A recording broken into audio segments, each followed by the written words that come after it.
Hey everyone, this is Chaplain Burson, and today's thought is about blooming. A long time ago, the Gulf of Mexico extended much further north than it does today.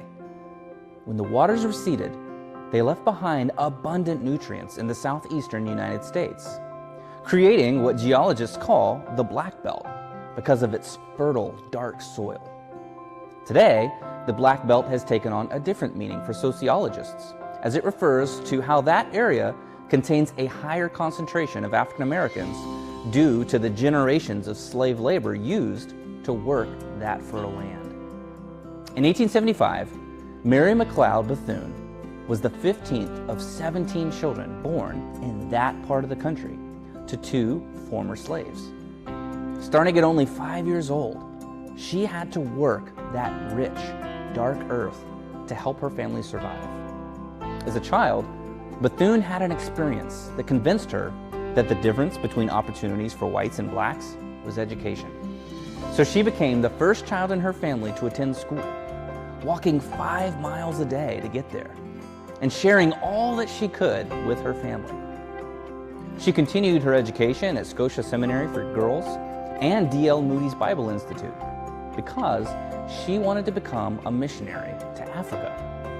Ironically, she was told that there wasn't a need for black missionaries.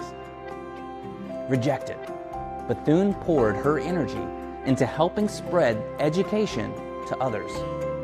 She created a school for black girls, which became the Bethune-Cookman School, and she was the college's president in the 1920s and 40s, as one of the few women in the world to hold that position. Bethune's personality was so persuasive that when a white man threatened Bethune's students with a rifle, she turned him into an ally who vowed to protect her and her students with his life. She went on to become an advisor to 5 presidents.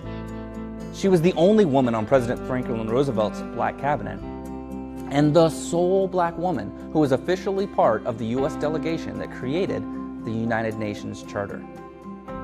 Eleanor Roosevelt called her one of her closest friends, and she also used her friendships and influence to lobby federal officials, including Roosevelt, on behalf of African American women who wanted to join the military, and she organized the first officer candidate schools for black women. As a child, it may have seemed like that dark earth of her circumstances might have buried Mary Bethune, like the thousands of decaying sea creatures that fed the Black Belt. However, by doing the hard work of tilling the soil of her life, instead of being buried, she was actually planted in it, blossoming into more than anyone could imagine, especially for the daughter of 2 former slaves.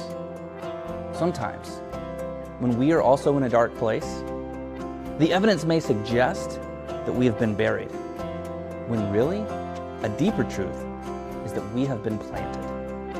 I hope that in those times, like Mary Bethune, we will choose to bloom. Blessings this week.